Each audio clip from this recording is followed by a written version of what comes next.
आज हम लोग देखेंगे क्लास 11th हिस्ट्री यानी वर्ल्ड विश्व इतिहास के चैप्टर 6 को देखें कंप्लीट करेंगे। जो पार्ट 2 आज हम लोग पार्ट 2 करेंगे। इससे पहले इसका हम लोगों ने चैप्टर 6 का पार्ट 1 में यहाँ तक कंप्लीट कर दिए हैं। जो आज हम लोग देखेंगे उत्तरी अमेरिका यानी नॉर्थ अमेरिका को कंप्लीट करेंगे, जो काफ़ी इम्पोर्टेंट है। यानी यूनाइटेड स्टेट ऑफ अमेरिका को देखेंगे, यानी देखेंगे आज हम लोग नॉर्थ अमेरिका। इससे पहले हम लोगों ने देखा कि अफ्रीका के बारे में अच्छी तरह से जाना, अमेरिका की नाम कैसे पड़ा, कनाडा का नाम कैसे पड़ा, ऑस्ट्रेलिया की स्थापना कैसे हुई, न्यूजीलैंड कैसे पड़ा, नई दुनिया को देखें। इससे पहले हम लोगों ने इन सभी यूरोपीय साम्राज्यवाद को भी विस्तार पूर्वक से देखें। इन सब चीज़ों को हम लोगों ने काफ़ी विस्तार पूर्वक से पार्ट 1 में कंप्लीट कर दिए हैं। अगर आप नहीं देखे हैं तो जा करके आप लोग प्ले लिस्ट में पार्ट 1 देख सकते हैं। इन सब टॉपिक को हम लोगों ने कवर कर दिए हैं और आगे हम लोग देखेंगे। जो आज है हम लोग का टॉपिक, जो नॉर्थ अमेरिका यानी नॉर्थ अमेरिका को हम लोग देखेंगे, ठीक है। उत्तरी अमेरिका इसके अंतर्गत स्टार्ट करते हैं, काफ़ी इम्पोर्टेंट है। उत्तरी अमेरिका का महाद्वीप उत्तर ध्रुवीय वृत्त से लेकर कर्क रेखा तक प्रशांत महासागर से अटलांटिक महासागर तक फैला है।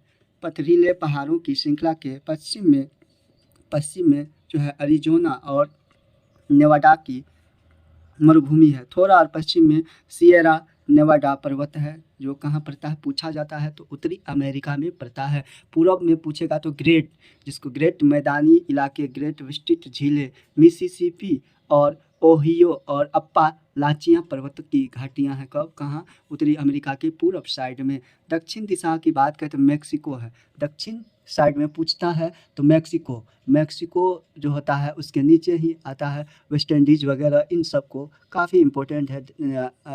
जैसे कि उसके बाद जो अलास्का आ जाता है। अलास्का पूछेगा तो पश्चिम आ जाता है नॉर्थ अमेरिका में। फिर उसके बाद कनाडा आ जाता है, नॉर्थ अमेरिका के मिड में आ जाता है, मिड यानी बीच में, ठीक है। इस तरह से हम लोग देख सकते हैं। ग्रीनलैंड जो आ जाता है, ग्रीनलैंड जो देश है वो पूछेगा तो आपको उत्तर पूर्व साइड में पड़ता है, ठीक है। उत्तरी अमेरिका का आप लोग देख सकते हैं नक्शा के थ्रू। कनाडा का 40% इलाका जंगलों से ढका है, काफ़ी इम्पोर्टेंट है। कनाडा जो है, जो नॉर्थ अमेरिका के मिड में पड़ता है, 40% जो है सिर्फ जंगलों से, विशाल जंगलों से ढका हुआ है, जंगलों से ढका है। कई क्षेत्रों में तेल, गैस और खनिज संसाधन पाए जाते हैं, जिनके चलते संयुक्त राज्य अमेरिका यानी यूनाइटेड स्टेट ऑफ अमेरिका और कनाडा में ढेरों बड़े उद्योग यानी फैक्ट्रियां हैं। आजकल कनाडा में गेहूं क्या आता है, रबी फसल के अंतर्गत आता है। मकई, फल बड़े पैमाने पर पैदा किए जाते हैं और मत्स्य उद्योग, मत्स्य मछली पालन, ये सब जो होते हैं बड़े बड़े उद्योग वहाँ का एक महत्वपूर्ण उद्योग है। खनन जो माइनिंग होती है उद्योग और बड़े पैमाने की खेती का विकास डेवलप पिछले 200 सालों में ही यूरोप के अंतर्गत क्या होता है, कौन कौन देश आता है याद रखिएगा। कुछ इंपॉर्टेंट बोल देता हूँ, जैसे फ्रांस, इटली, रोमानिया, यूक्रेन, तुर्की, पोलैंड, बेलारूस, लातविया, ये सब जो यूरोप के अंतर्गत आता है। और अफ्रीका के अंतर्गत कौन कौन देश आता है, तो Mauritania, Mali, Niger, Chad, Sudan, Egypt, Libya, Algeria, ये सब जितने भी है, साउथ सूडान, उसके बाद नीचे साउथ अफ्रीका, ये सब देखिएगा तो दक्षिण में आता है अफ्रीका के, साउथ अफ्रीका। और चीन जो है एशिया महादेश में है, ठीक है। अप्रवासियों के हाथों हुआ, लेकिन यूरोपवासी की जानकारी में आने से पहले हजारों सालों से उत्तरी अमेरिका में लोग रह रहे थे, देख सकते हैं। मूल निवासी की बात करें, उत्तरी अमेरिका के सबसे पहले बासिंदे जो 30,000 साल पहले बेरिंग स्ट्रेट के आर पार फैले भूमि सेतु के रास्ते एशिया से आए थे। कहाँ से आए थे? एशिया यानी भारत, पाकिस्तान, अफगानिस्तान, एशिया में जो था वहाँ से आए हुए थे उत्तरी अमेरिका। और 10,000 साल पहले आखिरी हिमयुग यानी बर्फों में रहने वाले, जैसे कि अंटार्कटिका ये सब होते हैं, के दौरान वे दक्षिण की तरफ बढ़े।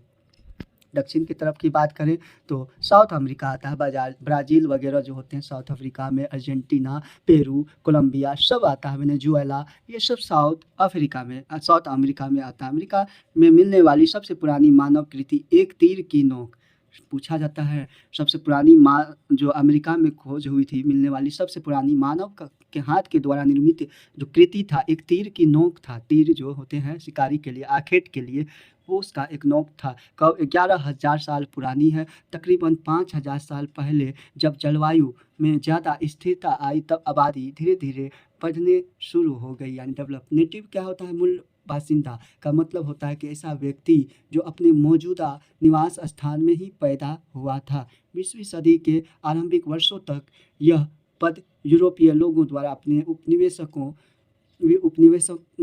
के बाशिंदों के लिए इस्तेमाल होता था।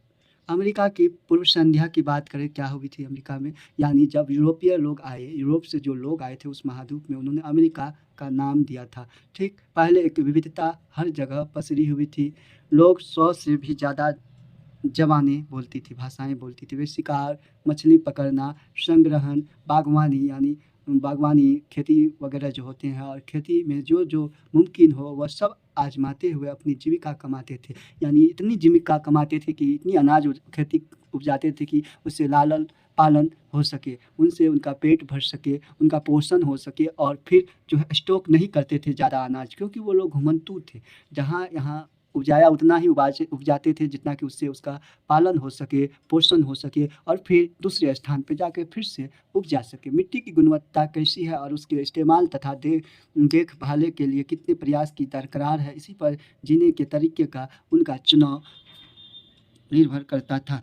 सांस्कृतिक और सामाजिक पूर्वाग्रह के आधार पर कुछ दूसरी चीज़ें तय होती थी, जैसे मछली, अनाज, बाग के पेड़ पौधे, मांस, उनके अधिशेष हमारे यहाँ ताकतवर श्रेणीबद्ध समाजों की रचना में मददगार बने। लेकिन वहाँ नहीं, कुछ संस्कृतियाँ शताब्दियों का कायम रही, बहुत काफ़ी शताब्दियों तक कायम रही। ये लोग जो होते थे नदी घाटी के साथ बने, यानी नदी जहाँ जहाँ होते थे, घाटी होते थे, वहाँ बने गाँव के समूह बनाकर रहते थे, ग्रुप बना के रहते थे। वे मछली और मांस खाते थे। देख सकते हैं सब्जियां तथा मकई भी उगाते थे। इम्पोर्टेंट है, सब्जी और मकई जो है उगाते थे कौन? तो उत्तरी अमेरिका के जो रहते थे, ठीक है, घुमंतू वगैरह या जाति सब। वे अक्सर मांस की तलाश में लंबी यात्राओं पर जाया करते थे। देखिए, भोजन की तलाश में, वो भी नॉनवेज मांस की तलाश में, क्योंकि कच्चे मांस खाते थे, शिकार करते थे, आखेट करके, यानी आखेट को कहते हैं हम लोग, पढ़े होंगे इससे पहले, आखेट जो शिकार करना, ठीक है, करते थे। मुख्य रूप से बाइसन यानी जंगली भैंसों की तलाश रहती थी। जंगली भैंस, बाइसन को जंगली भैंस कहते हैं, इंपॉर्टेंट है, जो घास के मैदानों में घूमते थे। यह 17वीं सदी से आसान हो गया जब इन मूल निवासियों ने घुड़सवारी शुरू कर दी। धीरे धीरे उन लोगों ने पैदल यात्रा करते करते घुड़सवारी करना सीख गए। वे घोड़े स्पेनी आबादकारों से खरीदते थे, स्पेन के आबादकारों से, लेकिन वे उतने ही जानवर मारते थे जितने ही उन्हें भोजन के लिए ज़रूरत होती थी, उससे ज़्यादा कुछ क्षति नहीं पहुंचाते थे। ठीक है, उन्होंने बड़े पैमाने पर खेती करने की कोई कोशिश नहीं की, और चूंकि वे अपनी आवश्यकताओं से अधिक उत्पादन नहीं करते थे, इसलिए उन्होंने केंद्रीय, सेंट्रल तथा दक्षिणी अमेरिका के अंतर्गत होता है बोलीविया, ब्राज़ील, उसके बाद उरुग्वे, अर्जेंटीना, ये सब जो है ना क्षेत्र, पेरू, कोलंबिया, वेनेजुएला, ये सब आता है कौन? तो दक्षिण अमेरिका की तरह राजशाही और साम्राज्य का विकास नहीं किया। इलाके को लेकर कबीलों के बीच झगड़े की कुछ मिसालें मिलती है, पर कुल मिलाकर ज़मीन पर कंट्रोल कोई मुद्दा नहीं था।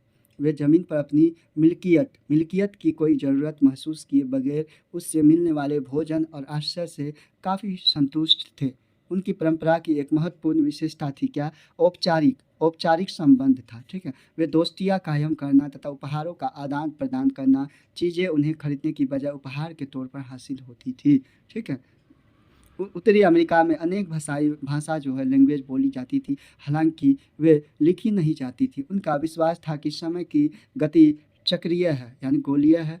ठीक है, हर कबीले के पास अपनी उत्पत्ति और इतिहास के बारे में ब्यौरे थे, डिटेल थे, जो पीढ़ी दर पीढ़ी, जनरेशन बाय जनरेशन चलते आ रहे थे। वे कुशल कारीगर भी थे, अच्छे कारीगर भी थे, और खूबसूरत कपड़े बुनते थे। वे धरती को पढ़ भी सकते थे, जलवायु और विभिन्न भू दृश्यों को वे उसी तरह समझ सकते थे, यानी महसूस कर सकते थे। मौसम के बारे में, धरती के बारे में, जलवायु के बारे में सब महसूस फील कर सकते थे, जैसे पढ़े लिखे लोग लिखी हुई चीज़ों को पढ़ते थे। इतनी तो ज्ञान थी उनको। ठीक है, रंगीन शिल्पियों को आपस में मिलकर बनाई जाने वाली वेम्पूम बेल्ट किसी समझौते के बाद स्थानीय कबीलों के बीच इसका आदान प्रदान होता था। ये देख सकते हैं। यूरोपियों से मुकाबला कैसे हुई? नई दुनिया के मूल बासिंदों के लिए अंग्रेजी में प्रयुक्त पद होते थे, जैसे कि Aborigine, native people of Australia. Latin में एब का मतलब है से और ओरिजिन का मतलब है शुरुआत। ठीक है, काफ़ी इंपॉर्टेंट है। एक विशेषण जिसे संज्ञा की तरह इस्तेमाल करने की गलती अक्सर की जाती थी उसे ओबोरिजिनल कहते थे। ठीक, अमेरिकन इंडियन, उसके बाद अमेरिंडियन उत्तरी और दक्षिण अमेरिका तथा कैरेबियन के मूल निवासी थे। फर्स्ट नेशंस पीपल्स, मूल निवासियों के संगठित समूह जिन्हें कनाडाई सरकार द्वारा मान्यता थी। 1876 के इंडियन एक्ट में बैंड्स पद का इस्तेमाल किया गया था, लेकिन 1980 के दशक में नेशंस शब्द प्रयुक्त होने लगा। इंडिजेनियस पीपल्स, ऐसे लोग जो किसी जगह में हमेशा से रहते आए हैं। इम्पोर्टेंट है। नेटिव अमेरिकन क्या था? तो उत्तरी और दक्षिण अमेरिका के देसी लोग, यह पद पर बहुप्रचलित थे। रेड इंडियन क्या था? गेहूं वर्ण के लोग जिनके निवास स्थान को कोलंबस में गलती से इंडिया समझ लिया था। ठीक है, उनको मूल निवासियों के नाम ऐसी चीज़ों को दिए गए जिनका इन कबीले में कोई संबंध नहीं था, जैसे कि डकोटा हवाई जहाज, चिरोकी जीप, पोंटियस कार, मोहांक बाल कटाई, ये सब नामें थी। ठीक है, आप लोग देख सकते हैं।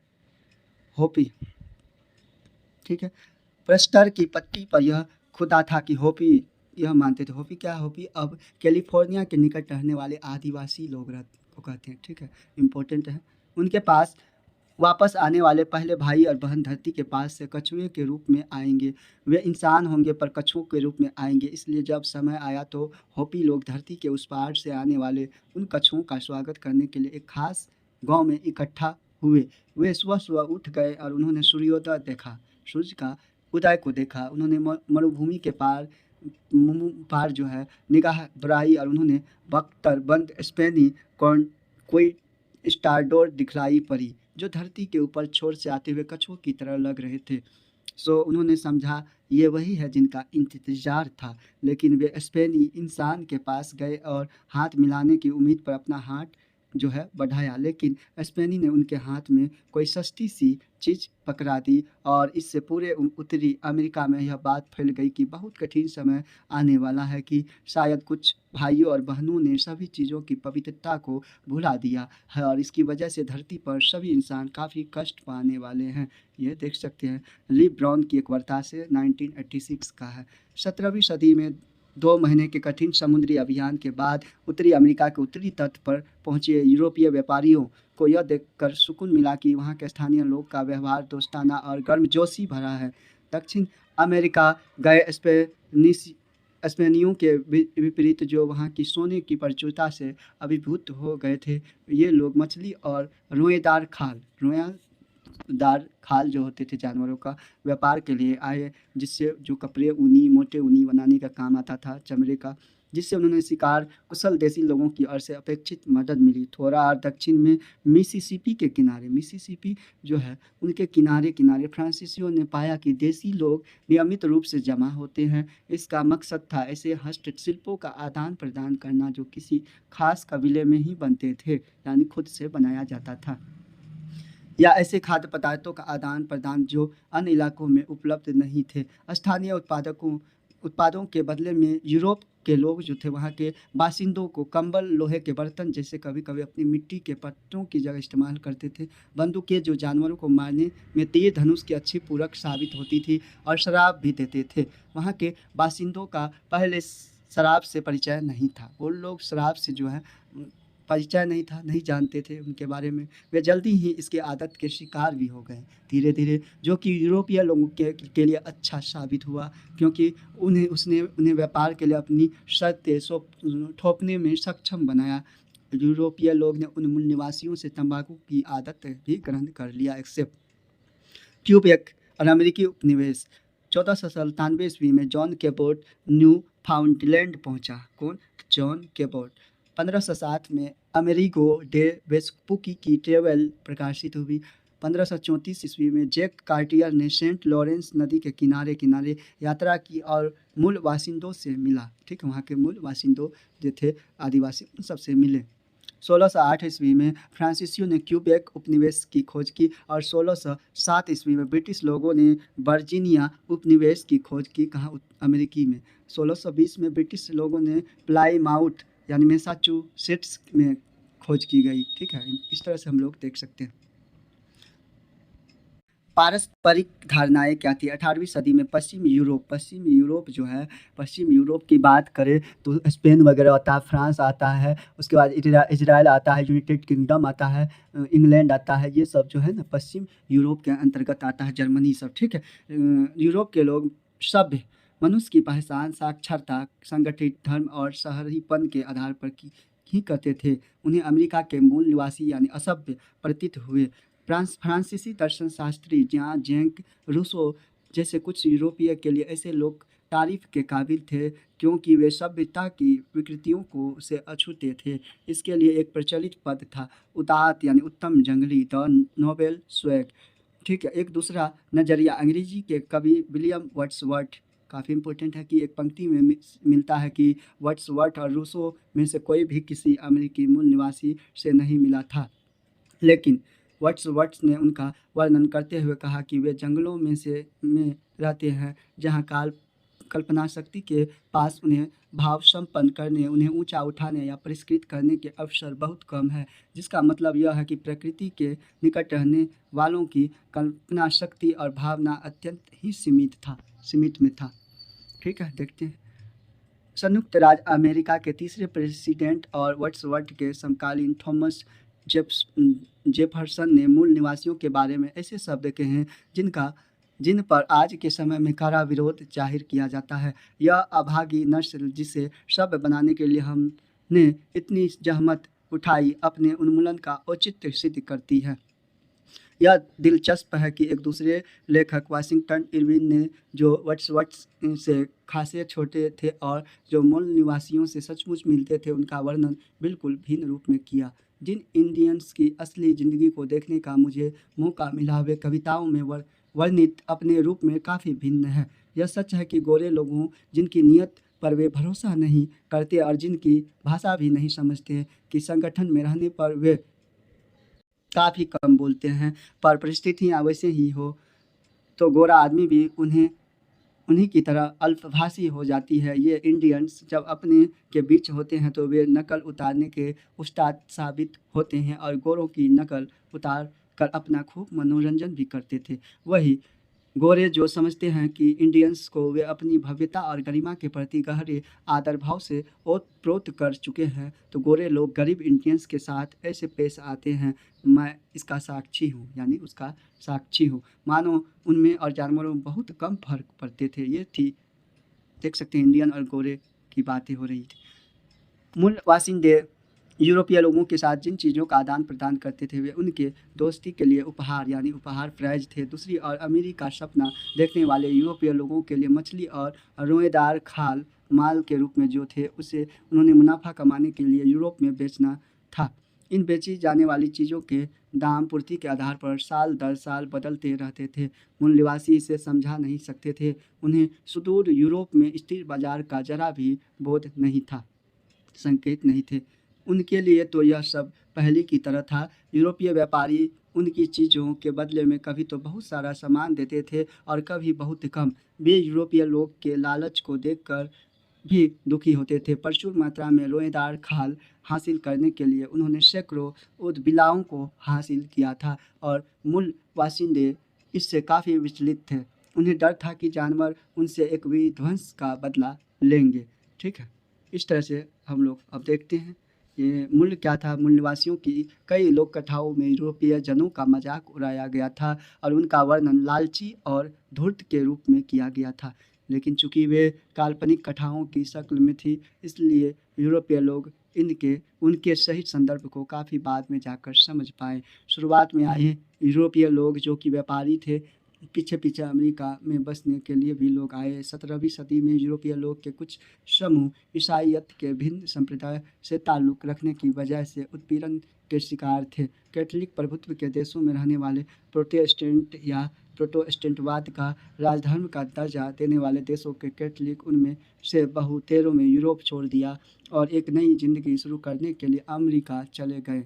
जब तक वहाँ खाली ज़मीनें थी कोई समस्या नहीं आई, लेकिन धीरे धीरे वे और अंदर मूल जो है मूल निवासियों के गाँव की ओर बढ़े। उन्होंने जंगलों की सफाई के लिए अपने लोहे के औजारों का इस्तेमाल किया ताकि खेती की जा सके।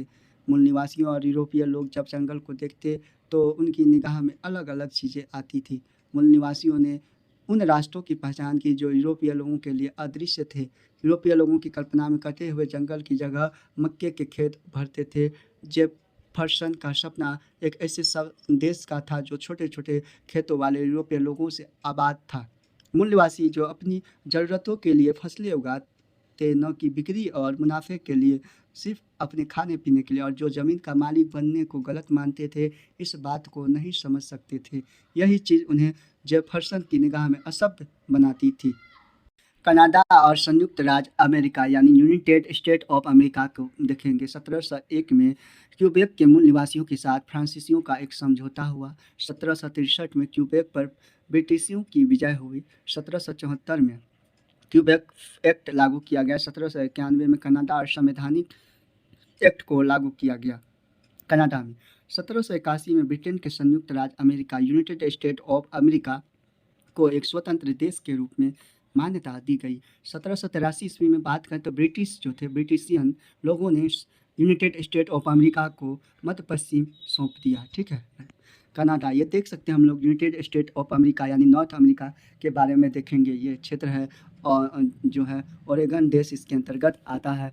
जो देख सकते हैं अलास्का वगैरह जो ये सब आता है, ये सब आप लोग देख सकते हैं रोक के। ये काफ़ी इम्पोर्टेंट है। न्यूयॉर्क वगैरह जो है, मिसिसिपी यहाँ है, आपको देख सकते हैं जितना भी है। मेक्सिको क्षेत्रीय प्रशांत महासागर, कैलिफोर्निया, अटलांटिक महासागर है, नॉर्थ अटलांटिक महासागर यही है। इसके बाद इधर आ जाता है आपको यूरोप, यहाँ अफ्रीका आ जाता है, और ये गई है नदी ऐसे सागर और साउथ अटलांटिक ये हो गया। उसके बाद इधर से जाके आगे जो है जाएंगे तो एशिया आ जाता है। एशिया में इंडियन ओशन है यानी हिंद महासागर इधर पड़ जाता है। आप लोग देख सकते हैं इधर जो है, इधर क्या है तो नॉर्थ पैसिफिक ओशन है। ठीक है। ये साउथ इधर आ जाता है आपको मेक्सिको के नीचे, ये मेक्सिको के नीचे यहाँ पे देखिएगा आप लोग, यहाँ आ जाता है आपको साउथ पैसिफिक ओशन आ जाता है। जैसे जैसे नीचे जाएंगे तो इसके नीचे क्या आ जाता है, तो इसके नीचे देखते हैं यही गया हुआ है आपको जो है बेडल सी वगैरह आ जाता है। ये सब देखते हैं, अर्जेंटीना नीचे आ जाता है। ठीक है।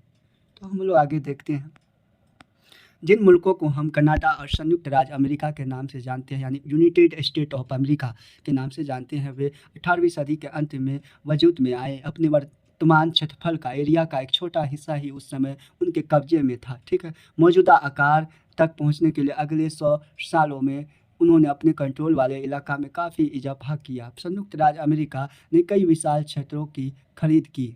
उन्होंने दक्षिण में बात करें तो क्या किया, तो फ्रांस को खरीदा। ठीक है। उत्तरी अमेरिका की बात हो रहा है, फ्रांस मेक्सिको जो होते हैं नीचे। ठीक है। फ्रांस जो लुइसियाना परचेज, और रूस की बात करें तो अलास्का में ज़मीन खरीदी। साथ ही उसने युद्ध में भी ज़मीन जीती, युद्ध करके भी कुछ ज़मीनें को जीते। दक्षिण में संयुक्त राष्ट्र अमेरिका यानी यूनाइटेड स्टेट ऑफ अमेरिका का अधिकार हिस्सा मेक्सिको से ही जीत गया। मेक्सिको जो है ये कहाँ पड़ता है, तो नॉर्थ अमेरिका के जो है दक्षिण में, उससे नीचे साउथ अमेरिका आ जाता है। ठीक है। जीत गया। किसी के मन में यह ख्याल नहीं आया कि इन इलाकों में रहने वाले मूल बासिंदों जो आदिवासी वगैरह होते थे कि रजामंडी या संयुक्त राज्य अमेरिका के पश्चिमी सरहद यानी फ्रंटियर खिसकती रहती थी, और जैसे जैसे वह खिसकती जाती मूल निवासी भी पीछे खिसकने के लिए बाद किए जाते थे। संयुक्त राज्य अमेरिका और कनाडा हम देखेंगे। 1803 में फ्रांस में लुइसियाना की खरीद हुई। उसके बाद 1825 से 1858 में संयुक्त राज्य अमेरिका के मूल निवासी आरक्षित क्षेत्रों में पहुंचाए गए, और 1837 में फ्रांसीसी कनाडाई विद्रोह। 1840 में बात करें तो उच्चतर और निम्न कनाडा के कैनेडियन यूनियन हुई। 1859 में कनाडा गोल्ड रश हुआ, और 1867 में कनाडा महासंघ की स्थापना हुई। 1869 से 1885 के बीच कनाडा में मेटिंसो द्वारा रेड रिवर विद्रोह हुआ। 1876 में कनाडा इंडियंस एक्ट लागू किया गया। फिर 1885 में पारम महाद्वीपीय रेलवे के जरिए पूर्वी और पश्चिमी तटों का जुड़ा हुआ। फिर 1832 में जस्टिस मार्शल का फैसला आया। 1849 में अमेरिकी गोल्ड रश। 1861 से 65 के बीच अमेरिकी गृह युद्ध हुई। 1865 से 90 के बीच अमेरिकी इंडियन युद्ध हुआ। 1870 में पार महाद्वीपीय रेलवे की स्थापना हुई। फिर 1890 में अमेरिका में जंगली भैंसों का प्राय उन्मूलन करना शुरू कर दिया। 1892 में अमेरिकी फ्रंटियर का जो है अंत कर दिया गया। 19वीं सदी में अमेरिका के भूदृश्य में ज़बरदस्त बदलाव आए। क्या क्या बदलाव आया देखते हैं। ज़मीन के प्रति यूरोपीय लोगों का रवैया मूल निवासियों से अलग था। ब्रिटेन और फ्रांस से आए हुए प्रवासी ऐसे थे जो छोटे बेटे के होने के कारण पिता की संपत्ति के उत्तराधिकारी नहीं बन सकते थे और उसी वजह से अमेरिका में ज़मीन के मालिक बनना चाहते थे। बाद में जर्मनी, स्वीडन, इटली जैसे मुल्कों से ऐसे अप्रवासी उमड़ पड़े जिनकी ज़मीनें बड़े किसानों के हाथ चली गई थी और वे ऐसी ज़मीन चाहते थे कि जिसे अपना कर सके बाद में। ठीक है, उसके बेटे वगैरह आए हुए थे। ठीक है, पोलैंड आए लोगों के प्रेयरी जो घास के मैदान वगैरह होते हैं, चरागाहों में काम करना अच्छा लगता था और उन्हें अपने घरों के स्टेपीज जो घास के मैदानों की याद दिलाते थे और यहाँ बहुत कम जो है कीमत पर बड़ी संपत्ति या खरीद पाना उन्हें बहुत रास आ रहा था। उन्होंने ज़मीन की सफाई और खेती का विकास किया। उन्होंने ऐसी फसलें जैसे धान कपास, धान जो आता है खरीफ फसल के अंतर्गत आता है, उगाई जो यूरोप में नहीं उगाई जा सकती थी। ठीक है, इसलिए वहाँ उन्हें ऊंचे मुनाफे पर बेचा जा सकता था। अपने विस्तृत खेतों को जंगली जानवरों जैसे भेड़िया, पहाड़ी शेरों होते थे बचाने के लिए उन्हें शिकार भी किया करते थे। आप लोग देख सकते हैं ये घास का मतलब कोलोराडो का एक पशु फॉर्म है। फॉर्म कितनी विशाल है, देख सकते हैं। चार दृश्य कितना सुंदर है। पिक है, पहाड़ है, तीनों ओर से बीच में है ये। ठीक है, के जरिए उनका सफाया ही कर दिया। 1873 में कंटीले तारों की खोज के बाद ही वे अपने को पूरी तरह सुरक्षित यानी प्रोटेक्ट महसूस कर पाए। घर के बाहर काम करने के लिहाजा से दक्षिण इलाके की जलवायु यूरोपीय जनों के लिए काफ़ी गर्म थी और दक्षिण अमेरिका उपनिवेशों का यह अनुभव रहा था कि दास बनाए गए मूल निवासी बहुत बड़ी संख्या में मौत के शिकार हुए थे। इसलिए बागान मालिकों ने अफ्रीका से दास खरीदे। ठीक है, दास प्रथा विरोधी समूहों के विरोध के चलते दासों के व्यापार पर तो रोक लग गई, लेकिन जो अफ्रीकी संयुक्त राज्य अमेरिका यानी यूनाइटेड स्टेट ऑफ अमेरिका में थे वे और अपने बच्चे दास ही बन रहे थे। संयुक्त राज्य अमेरिका उत्तरी राज्यों में जहां अर्थतंत्र बागानों पर इसलिए दास प्रथा पर टिका हुआ नहीं था। दास प्रथा को खत्म करने के पक्ष में कुछ दलीलें दी और उन्हें एक अमानवीय प्रथा बताया। 1861 से 65 में दास प्रथा को जारी रखने वाले और उसके खात्मे की वकालत करने वाले अमेरिका के बीच युद्ध शुरू हो गया। दासता विरोधियों की जीत हुई। दास प्रथा खत्म कर दी गई। हालांकि अफ्रीकी मूल के अमेरिकियों को नागरिक स्वतंत्रताओं के लिए अपने संघर्ष के विजय में 20वीं सदी में आकर ही मिल पाई और तभी स्कूलों तथा ट्रेनें बसें में उन्हें अलग रखने की व्यवस्था समाप्त हुई। फिर देखते कनाडाई सरकार के सामने एक समस्याएं थी जो लंबे समय तक हल नहीं हो पाई थी और जो मूल निवासियों के सवाल के मुकाबले ज़्यादा जरूरी प्रतीत होती थी। 1763 में ब्रिटिश लोगों ने फ्रांस के साथ हुई लड़ाई में कनाडा को जीता था और वहाँ फ्रांसीसी आबादकार लगातार स्वायत्त राजनीतिक दर्ज की मांग कर रहे थे। 1867 में कनाडा को स्वायत्त राज्यों के एक महासंघ के रूप में संगठित करके ही उस समस्या का हल निकल पाया। अपनी ज़मीन से मूल बासिंदों की बेदखली जैसे जैसे संयुक्त राज्य अमेरिका ने अपने बस्तियों का विस्तार किया, ज़मीन की बिक्री के समझौते पर दस्तखत कराने के बाद मूल निवासियों को वहां से हटने के लिए प्रेरित या बाध्य किया गया। उन्हें दी गई कीमतें बहुत कम थी और इसके भी उदाहरण मिलते हैं कि अमेरिकियों संयुक्त राष्ट्र अमेरिका में रहने वाले यूरोपीय लोगों के लिए प्रयुक्त पद ने धोखे से उनसे ज़्यादा ज़मीन ले ली या पैसा देने के मामले में वायदा खिलाफी की। उच्च अधिकारी जो होते थे, उच्च पदाधिकारी या अधिकारी भी होते थे जो मूल बासिंदों की बेदखल की को गलत नहीं मानते थे। यह जॉर्जिया के एक प्रकरण में देखा जा सकता है कि Georgia United state of America का एक राज्य है जहां के अधिकारियों की दलील थी कि चिरोकी कबीला राज्य के कानून से शासित तो होता है लेकिन वे नागरिक अधिकारों का उपयोग नहीं कर सकते थे। ठीक है। उसके बाद 1832 में संयुक्त राज्य अमेरिका के न्यायाधीश जॉन मार्शल ने एक महत्वपूर्ण फैसला सुनाया। उन्होंने कहा कि चिरोकी कबीला एक विशिष्ट समुदाय कम्युनिटी है और उनके स्वतंत्राधिकार वाले इलाके में जॉर्जिया का एक कानून लॉ लागू नहीं होता है और वे कुछ मामले में प्रभुता संपन्न है। संयुक्त राज्य के राष्ट्रपति एंड्रयू जैक्सन, जिनकी छवि आर्थिक और राजनीतिक पक्षपात के खिलाफ लड़ने वाले की थी, इंडियंस का मामला आने पर वह बिल्कुल उलट गए। उन्होंने मुख्य न्यायाधीश की इस बात का मान रखने से इनकार कर दिया और चिरोकियों को अपनी ज़मीन से हाँक कर विस्तृत अमेरिकी मरुभूमि की ओर खदेड़ने के लिए अमेरिकी फौज भेज दी।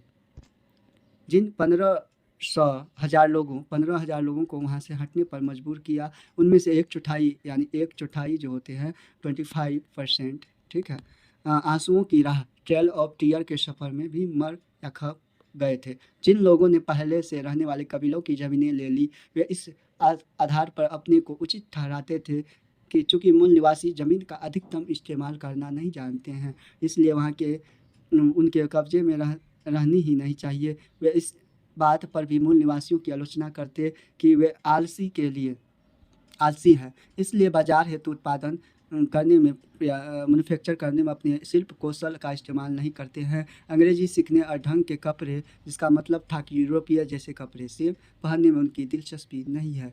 कुल मिलाकर उनका कहना यह था कि वे मर खपने लायक ही है, जैसे हैं वैसे रहेंगे। खेती की ज़मीन निकालने के लिए प्रेयरी साफ की गई, घास का मैदान और जंगली भैंसों को मारा गया। एक फ्रांसीसी आंगुटक ने लिखा, आदिम जानवरों के साथ साथ आदिम मनुष्य लुप्त भी हो जाएगा। ठीक है, देख सकते हैं संयुक्त यूनाइटेड स्टेट ऑफ अमेरिका और स्पेनी अमेरिका के बीच 1820 और 1800 में कौन कौन कितने पॉपुलेशन थे, उनको मूल निवासी देख सकते हैं। टोटल 6 लाख बात करें तो अमेरिका में 75 लाख गोरे थे, 90 लाख 33 लाख, टोटल मिलाकर 1 करोड़ 16 लाख और 1 करोड़ 69 लाख जो है स्पेनी अमेरिका में थे। कब? 18वीं सदी में। ठीक है, इस तरह से देख सकते हैं, सभी का डिटेल है। ठीक है, इस बीच मूल निवासी पश्चिम की ओर ढकेल दिए गए थे। उन्हें स्थायी तौर पर अपनी ज़मीन दे दी गई, लेकिन अक्सर उन्हें उस जगह से बेदखल होना पड़ा जब उनकी ज़मीन के अंदर सीसा, सोना या तेल जैसे खनिज के होने का पता चलता। प्रायः कई समूहों को मूलतः किसी एक कब्जे के वाली ज़मीन में ही साझा करने के लिए बाध्य किया जाता, जिससे कि उनके बीच झगड़े हो जाते थे। मूल निवासी छोटे इलाकों में कैद कर दिए गए थे। देख सकते हैं इस तरह से, जिन्हें रिजर्वेशन आरक्षण कहा जाता था।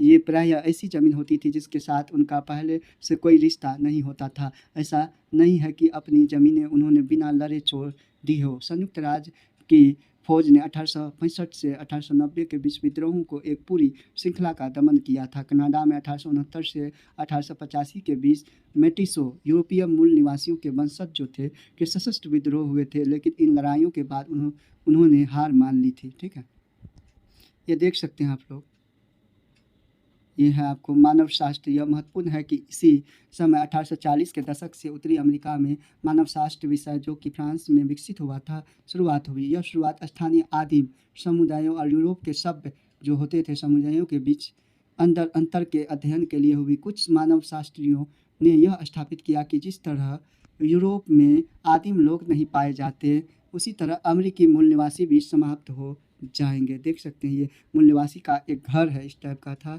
1862 ईस्वी में पुरातत्वविदों ने इसे पहाड़ों के बीच से ले जाकर वेम्यून के म्यूजियम में रखा। इस तरह से आप लोग देख सकते हैं। और देखते हैं 1854 में संयुक्त राज्य अमेरिका के राष्ट्रपति को मूल निवासियों के एक नेता सिएटल के प्रधान का खत मिला। राष्ट्रपति ने प्रधान से एक समझौते पर दस्तखत करने के लिए कहा। समझौते के अनुसार सिएटल के लोगों की रिहायशी जमीन का एक बड़ा हिस्सा अमेरिकी सरकार को सौंप दिया जाना था। प्रधान ने जब दिया आप आकाश को, भूमि की उष्मा को कैसे खरीद या बेच सकते हैं? यह ख्याल ही आप लोगों के लिए बहुत अजूबा है। अगर आप हवा की ताजगी और पानी की चमक के स्वामी नहीं है तो आप उसे खरीद कैसे सकते हैं? धरती का हर हिस्सा मेरी जनता के लिए पुण्य पावन है। चीर की चमकती हुई सुई, हर बालू का तट, घने जंगलों में पसरा हुआ कोहरा, सफाई करने वाले और गुनगुनाने वाले हर कीड़ा मेरे लोगों की स्मृति और अनुभवों में पवित्र है।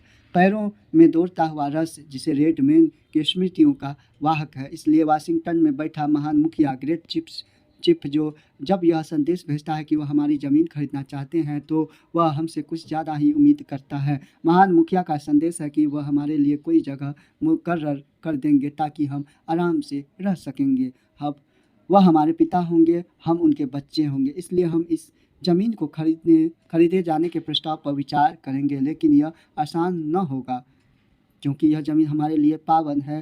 धाराओं और नदियों से बहता हुआ चमकीला पानी सिर्फ पानी ही नहीं, वह हमारे पुरखों का लहू है। अगर हम आपको ज़मीन बेच दें तो आपको यह याद रखना होगा कि वह पवित्र है और अपने बच्चों को सिखाना होगा कि वह पवित्र और उसके तालाबों के निथरे हुए पानी में दिखता हर भूतहा प्रतिबिंब मेरी जनता के जीवन की घटनाओं से स्मृतियों का बयान करता है। पानी की कल कल मेरे पिता की आवाज़ है। ठीक है, गोल्ड रश और उद्योग की वृद्धि कैसे हुई को हम लोग देखेंगे।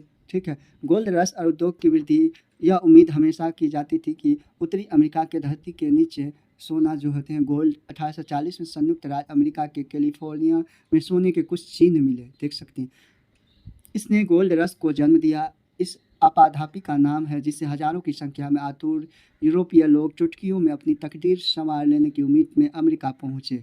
इसके चलते पूरे महाद्वीप में रेलवे लाइनों का निर्माण हुआ जिसके लिए हजारों चीनी श्रमिकों की नियुक्ति अपॉइंटमेंट हुई और संयुक्त राज्य America United state of America जो है रेलवे काम 1870 में पूरा हुआ। इम्पोर्टेंट है, इसको नोट कर लेंगे। कनाडा की रेलवे का 1885 में एंड्रयू कार्नेगी ने, जो स्कॉटलैंड से आया हुआ एक गरीब अप्रवासी और संयुक्त राष्ट्र अमेरिका के पहले करोड़पति उद्योग स्वामियों में से एक, ठीक है, था। ये देख सकते हैं, यही है गोल्ड रश के दौरान कैलिफोर्निया जाते लोग कैमरा चित्र है जो जहाँ माइनिंग निकला था वहाँ देखने के लिए या वहाँ व्यापारी के लिए था। कहा पुराने राष्ट्र घोंघे की चाल से सरकते हैं, नया गणराज्य किसी एक्सप्रेस की गति से दौड़ रहा है। इंग्लैंड में औद्योगिक क्रांति के खास समय में होने के पीछे एक कारण यह भी था कि छोटे खेतिहर बड़े किसानों के हाथ में अपनी ज़मीन से वंचित होकर कारखानों की नौकरी की और मुड़ रहे थे। उत्तरी अमेरिका में उद्योग कई अलग तरह के कारणों से विकसित हुए। रेलवे के साज सामान बनाने के लिए ताकि दूर दूर की जगहों को तीव्र परिवहन के द्वारा जोड़ा जा सके और ऐसे यंत्रों का उत्पादन करने के लिए जिनसे बड़े पैमाने की खेती को आसान बनाया जा सके। संयुक्त राष्ट्र अमेरिका और कनाडा दोनों जगहों पर औद्योगिक नगरों का डेवलप हुआ, ठीक है, और कारखाने की संख्या तेज़ी से बढ़ी। 1860 में संयुक्त राष्ट्र अमेरिका का अर्थतंत्र अविकसित अवस्था में था, बहुत ही कम अवस्थाएं में थी। 1890 में वह दुनिया की अग्रणी औद्योगिक शक्ति एक तरह से बन चुका था। बड़े पैमाने की खेती का भी विस्तार हुआ, बड़े बड़े इलाके साफ किए गए और खेतों के रूप में उनके टुकड़े किए गए। 1890 तक आते आते जंगली भैंसों का लगभग पूरी तरह से उन्मूलन किया जा चुका था और इस तरह शिकार वाली वह जीवनचर्या भी समाप्त हुई जिससे मूल बासिंदे सदियों से जीते आ रहे थे। 1892 में संयुक्त राज्य अमेरिका का महाद्वीपीय विस्तार पूरा हो चुका था। प्रशांत महासागर और अटलांटिक महासागर के बीच का क्षेत्र जो थे, अटलांटिक महासागर और प्रशांत महासागर के बीच का क्षेत्र जो होते थे विभाजित किया जा चुका था, यानी कि नॉर्थ अमेरिका और साउथ अमेरिका के रूप में। अब कोई फ्रंटियर नहीं रहा जो कई दशकों तक यूरोपीय आबादकारों की पश्चिम की ओर खींचता रहा। कुछ ही वर्षों के भीतर संयुक्त राष्ट्र अमेरिका हवाई और फिलीपींस में अपने उपनिवेशक बसा रहा था। वह एक साम्राज्यवादी शक्ति बन चुका था, ठीक है। संवैधानिक अधिकार क्या था? आबादकारों ने 1770 के दशक में आज़ादी के अपने संघर्ष में लोकतांत्रिक भावना के जिस नारे के तहत एकजुटता बनाई थी वही पुरानी दुनिया ऊपर जो है ये दिखाया गया है। संयुक्त राष्ट्र अमेरिका द्वारा अप्रवासियों का स्वागत रंगीन छपाई 1909 का है, ये ऊपर का है, ठीक है, देख सकते हैं, ये रंगीन छपाई 1909 का है। और जो है नीचे प्रेयरी जो है घास का मैदान है, पर पशु फार्म जो गरीब यूरोपीय अप्रवासी का सपना होता था, क्या ये है, ठीक है, देख सकते हैं। महान जर्मन दार्शनिक जो है कार्ल मार्क्स 1888 से 1883 के पीरियड में अपनी अमेरिकी फ्रंटियर को आखिरी सकारात्मक पूंजीवादी यूटोपिया के रूप में देखा। सीमाहीन प्रकृति और स्थान जिसके अनुरूप अपने को ढालती है, मुनाफे की सीमाहीन चाहत है, ठीक है, ये देख सकते हैं कि राजशाही और अभिजात तंत्र जो के खिलाफ संयुक्त राज्य अमेरिका की पहचान बनी। उनके लिए यह भी अहम था कि उनके संविधान में व्यक्ति के संपत्ति के अधिकार को शामिल किया गया, जिसे रद्द करने की छूट राज्य को नहीं थी। लेकिन लोकतांत्रिक अधिकार, राष्ट्रपति और कांग्रेस के प्रतिनिधियों के चुनाव में वोट देने का अधिकार और संपत्ति का अधिकार दोनों सिर्फ गोरे लोगों के लिए थे। एक कनाडाई मूल निवासी डैनियल पॉल ने 2000 में ईस्वी में इस और ध्यान खींचा कि अमेरिकी स्वाधीनता संग्राम और फ्रांसीसी क्रांति के समय लोकतंत्र के पक्ष में आवाज़ बुलंद करने वाले थॉमस पाइन ने समाज का संगठन करने के लिए इंडियंस का इस्तेमाल एक मॉडल के तौर पर किया था। इसके आधार पर उसने दलील दी कि अमेरिकी मूल निवासियों में मिसाल बनकर यूरोपीय लोगों के लंबे लोकतंत्रमुखी आंदोलन के बीज बोए थे। ये देख सकते हैं। फिर बदलाव की लहर कैसे हुई उनको देखेंगे हम। 1920 के दशक तक संयुक्त राष्ट्र अमेरिका और कनाडा के मूल निवासियों के लिए कुछ भी बेहतर होना शुरू नहीं हुआ। संयुक्त राष्ट्र अमेरिका की समस्त जनता को इफेक्ट करने वाली बड़ी आर्थिक मंदी के कुछ साल पहले 1928 में समाज वैज्ञानिक लेवाइस मेरियम के निर्देश में संपन्न हुआ एक सर्वेक्षण प्रकाशित हुआ, दी प्रॉब्लम्स ऑफ इंडियन एडमिनिस्ट्रेशन, जिसमें रिजर्वेशंस में रह रहे मूल निवासियों की स्वास्थ्य एवं शिक्षा सुविधाओं की दरिद्रता का बड़ा ही दारुण चित्र प्रस्तुत किया गया था। गोरे अमेरिकियों के मन में उन मूल निवासियों के प्रति सहानुभूति जगी जिन्हें अपनी संस्कृति को पूरा निभाने में रोका जाता था और साथ ही साथ नागरिकता के लाभों से भी वंचित रखा जाता था। इसने संयुक्त राज्य अमेरिका में एक युगांतरकारी कानून को जन्म दिया, 1934 का इंडियन रीऑर्गेनाइजेशन एक्ट, जिसके तहत रिजर्वेशंस में मूल आरक्षण में मूल निवासियों को ज़मीन खरीदने और ऋण लेने का जो है अधिकार हासिल हुआ, यानी इंटरेस्ट वगैरह लेने का।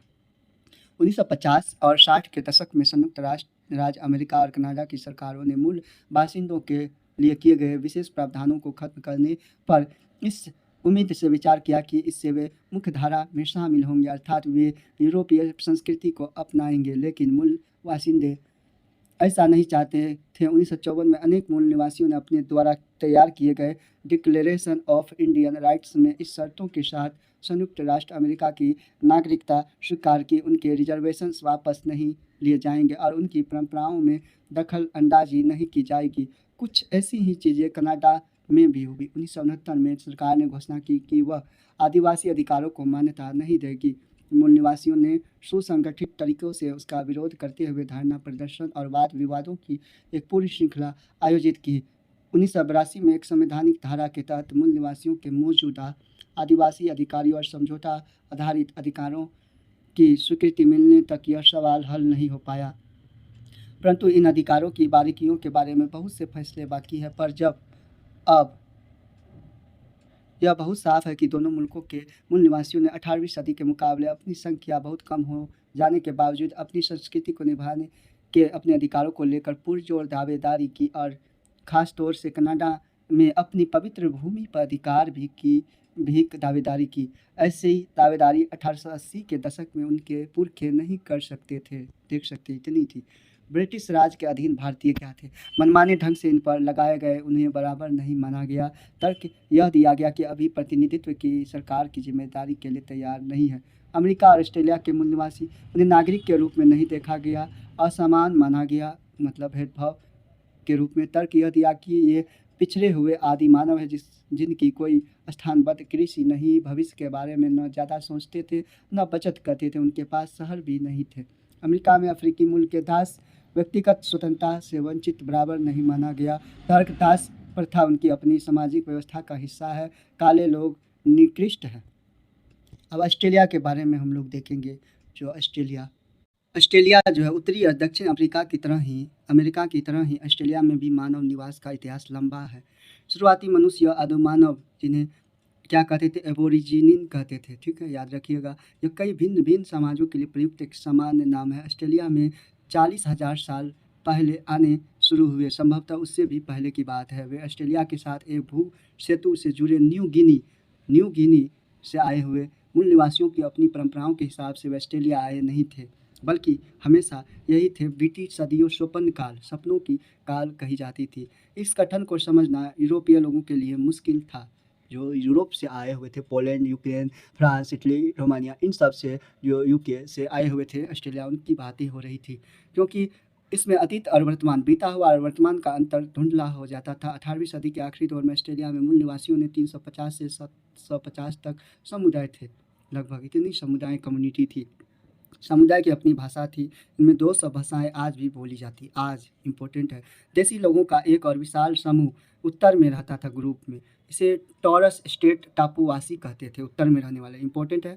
एबोरिजिन शब्द इनके लिए इस्तेमाल नहीं होता क्योंकि यह माना जाता है कि वे कहीं और से आए थे और एक अलग नस्ल के हैं। 2005 में कुल मिलाकर वे ऑस्ट्रेलिया की आबादी का 2.4% हिस्सा थे। ऑस्ट्रेलिया की आबादी बहुत छितराई हुई और आज भी वहाँ के ज़्यादातर शहर समुद्र तट के साथ साथ बसे हैं, जहाँ 1770 में ब्रिटिश लोग पहली बार पहुँचे थे। क्योंकि बीच का इलाका एकदम शुष्क मरुभूमि है, यानी शुष्क है, वहाँ न तो पानी है, काफ़ी गर्मी है, काफ़ी मौसम वहाँ शुष्क है, सूखा है। यूरोप या ऑस्ट्रेलिया ये पहुँचना 1606 में डच यात्रियों ने ऑस्ट्रेलिया को देखा। 1642 में तास्मान इस टापू पर पहुंचा। बाद में टापू का नाम तास्मानिया रखा गया। ठीक, इंपॉर्टेंट है, इसको नोट करेंगे। 1770 में जेम्स कुक बॉटनी खाड़ी पहुंचा, खाड़ी देश, जिसका नामकरण हुआ न्यू साउथ वेल्स। ठीक है। 1788 में ब्रिटेन के दंडितों की बस्ती बनाई, सिडनी की स्थापना की। ठीक है, सिडनी ऑस्ट्रेलिया हो गया। ये देख सकते हैं आप लोग, ये हिंद महासागर है। उसके बाद ऑस्ट्रेलिया यहाँ, न्यू साउथ वेल्स प्रशांत महासागर यहाँ है, यानी ये उसके बाद और ये देख सकते हैं दक्षिण महासागर है, यहाँ दक्षिण महासागर यहाँ पे है। इस तरह से न्यूजीलैंड यहाँ पड़ता है जो काफ़ी नीचे है। और यहाँ ऑस्ट्रेलिया है, तो यहाँ ऑस्ट्रेलिया है, तो इस यहाँ एशिया है। उसके बाद इसके ऊपर जो है यहाँ यूरोप है, यहाँ अफ्रीका पड़ता है आपको। फिर इधर जो है नॉर्थ अमेरिका, इधर साउथ अमेरिका, इस तरह से हैं, आप लोग देख सकते हैं। ऑस्ट्रेलिया में यूरोप आबादकारों, मूल निवासियों और ज़मीन के बीच आपसी रिश्ता का किस्सा उत्तरी और दक्षिण अमेरिका में किस्से से कई बिंदुओं पर मिलता जुलता है। हालांकि इसकी शुरुआत 300 साल बाद हुई मूल निवासियों के साथ हुई मुलाकात को लेकर कैप्टन कुक और उसके जत्थे के आरंभिक ब्यौरे मूल निवासियों के दोस्ताना व्यवहार के बारे में उत्साहपूर्ण है। लेकिन जब एक मूल निवासी में कुक की हत्या, कुक जो होते हैं भोजन बनाने वाले के लिए या जो भी हो, कुक की हत्या हवाई में ऑस्ट्रेलिया में नहीं बल्कि ब्रिटिशों का रवैया पूरी तरह से उलट गया। जैसा कि कैप्टन कुक थे, उनकी हत्या की बातें हो रही, ठीक है, सॉरी। ब्रिटिशों की रवैया पूरी तरह से उलट गया, जैसा कि प्रायः होता आया। इस तरह की एक घटना औपनिवेशिक ताकतों द्वारा बाद में दूसरों के खिलाफ किए हिंसक व्यवहार का औचित्य साबित करने के लिए इस्तेमाल की गई। सिडनी के इलाके का एक वर्णन 1790 का पीरियड है। ब्रिटिशों की उपस्थिति में आदिवासियों के उत्पादन को नाटकीय ढंग से अस्त व्यस्त कर दिया। हजारों भूखे मुखों के आने से जिनके पीछे पीछे सैकड़ों आए, स्थानीय खाद्य संसाधनों पर अभूतपूर्व दबाव पड़ा।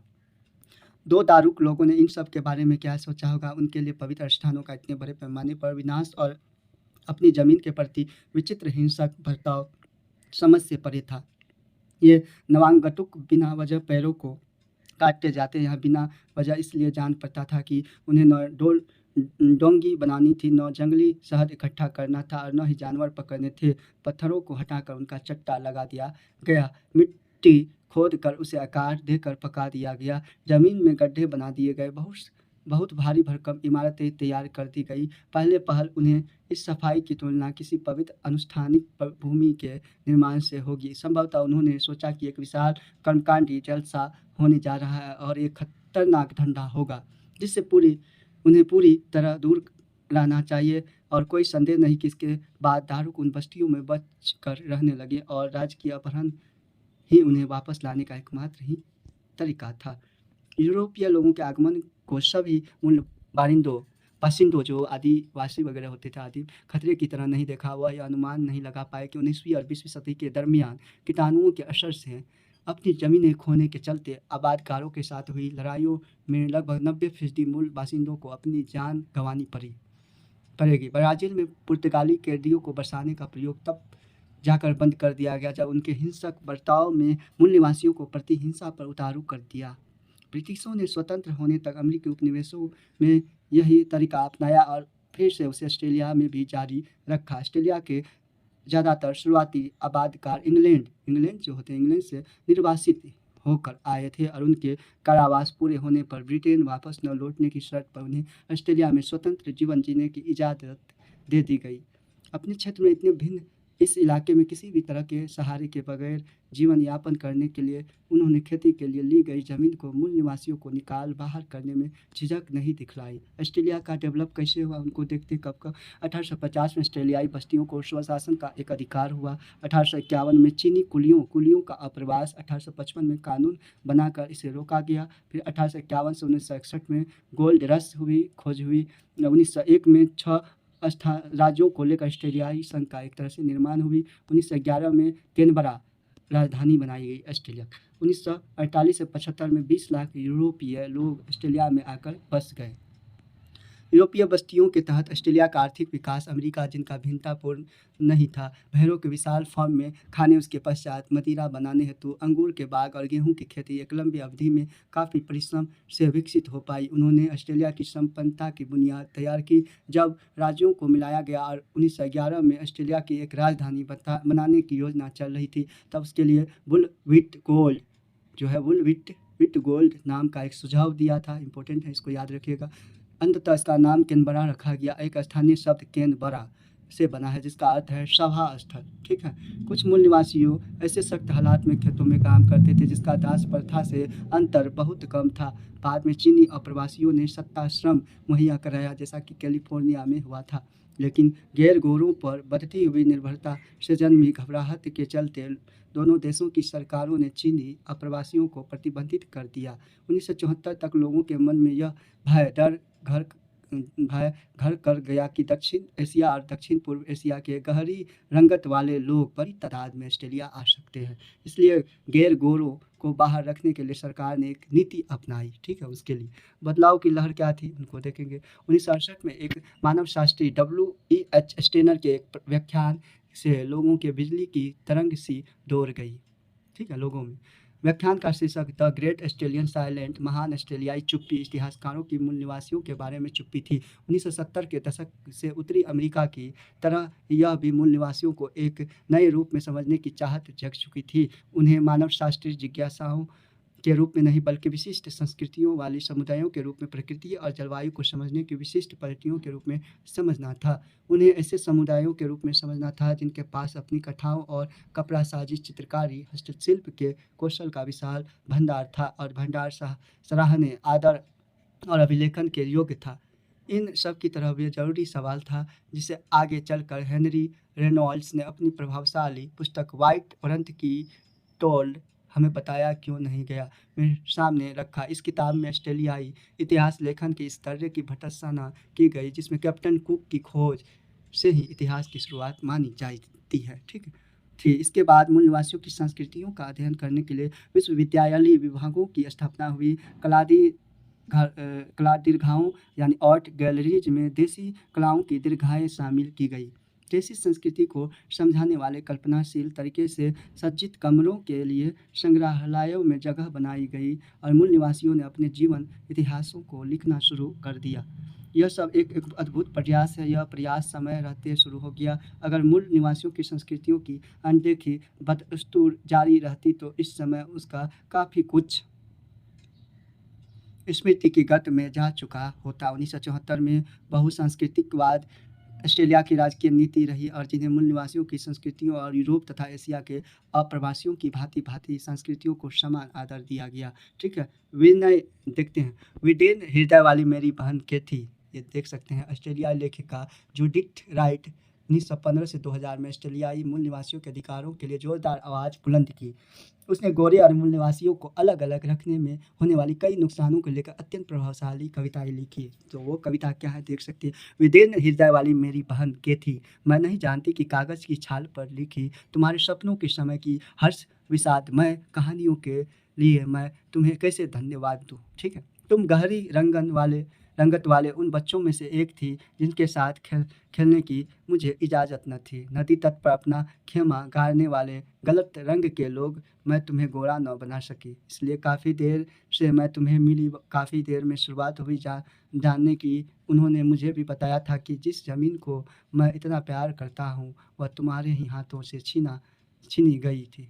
देख सकते हैं ये 1970 के दशक में जब संयुक्त राज्य अमेरिका संघ और दूसरी अंतर्राष्ट्रीय एजेंसियों की बैठक में मानवाधिकार शब्द सुनाई पड़ने लगा तो ऑस्ट्रेलियाई जनता को यह एहसास हुआ कि संयुक्त राज्य अमेरिका, कनाडा, न्यूजीलैंड और विपरीत ऑस्ट्रेलिया में यूरोपीय लोग द्वारा किए गए भूमि अधिग्रहण को औपचारिक बनाने के लिए मूल निवासियों के साथ कोई समझौता पत्र तैयार नहीं किया गया है। सरकार हमेशा से ऑस्ट्रेलिया की ज़मीन को तेरा न्यूलियस कहती आई थी। इसका मतलब था जो किसी की नहीं है, ठीक है, न सरकार की, न जनता की, न किसी की। इसके अलावा वहाँ अपने आदिवासी रिश्तेदारों से छीने गए मिश्रित रक्त वाले यानी मूल निवासी यूरोपीय बच्चों का एक लंबा और यंत्रणापूर्ण इतिहास भी था। इन सवालों पर खड़े हुए आंदोलन के कारण तहकीकातें शुरू हुई और दो महत्वपूर्ण निर्णय लिए गए। एक, इस बात को मान्यता देना कि मूल निवासियों का जमीन के साथ, जो कि उनके लिए पवित्र है, मजबूत ऐतिहासिक संबंध रहा और इसका आदर किया जाना चाहिए। वो दो, पिछली गलतियों को धोया तो नहीं जा सकता, लेकिन गोरों और रंग बिरंगे लोगों को अलग रखने की कोशिश करके बच्चों के साथ जो अन्याय किया गया उसके लिए सार्वजनिक रूप से माफ़ी मांगी जानी चाहिए। 1974 में गोरे जो ऑस्ट्रेलिया की नीति का खात्मा, एशियाई प्रवासियों को प्रवेश की इजाज़त दी। 1992 में ऑस्ट्रेलियाई हाईकोर्ट द्वारा माबो केस में तेरा न्यूलियस की कानूनी अवैधता की घोषणा 1770 के पहले से ज़मीन पर मूल निवासियों के दावों का मान्यता हुई। 1995 में आदिवासी और टोरस स्ट्रेट टापुवासी बच्चों को उनके परिवारों से अलग किए जाने के मामले में राष्ट्रीय जांच की गई। 1999 में 1820 से 1970 के दशक के बीच गुम हुए बच्चों के माफ़ीनामे के तौर पर राष्ट्रीय क्षमा याचना दिवस या नेशनल स्टोरी डे बनाई गई। ठीक है, 1999 में देख सकते हैं 26 मई को मनाया जाता है राष्ट्रीय क्षमा याचना दिवस। ठीक, इस तरह से हम लोगों ने आज चैप्टर 6 को कंप्लीट कर दिए। पार्ट 2 में काफ़ी इंपॉर्टेंट टॉपिक था जिसमें हम लोगों ने देखा नॉर्थ अमेरिका, साउथ अमेरिका और ऑस्ट्रेलिया के बारे में काफ़ी इंपॉर्टेंट फैक्ट को देखा, और अफ्रीका, यूरोप से कैसे लोग आए, क्या क्या थे, उन सब को हम लोगों ने विस्तार पूर्वक से देखा। कैसे डेवलप हुई, कैसे व्यापार हुई, किस तरह से खोजें हुई। इस तरह से अगर वीडियो अच्छी लगी तो आप लोग कृपया चैनल को सब्सक्राइब कर देंगे और शेयर भी करेंगे। कृपया आप लोग सपोर्ट करें, और सपोर्ट करेंगे तो मैं आगे भी जारी रखूँगा। ठीक है, तो मिलते हैं नेक्स्ट वीडियो में। वर्ल्ड हिस्ट्री का पार्ट लेकर काफ़ी इंपॉर्टेंट है, जो लास्ट टॉपिक है आगे उनको देखेंगे।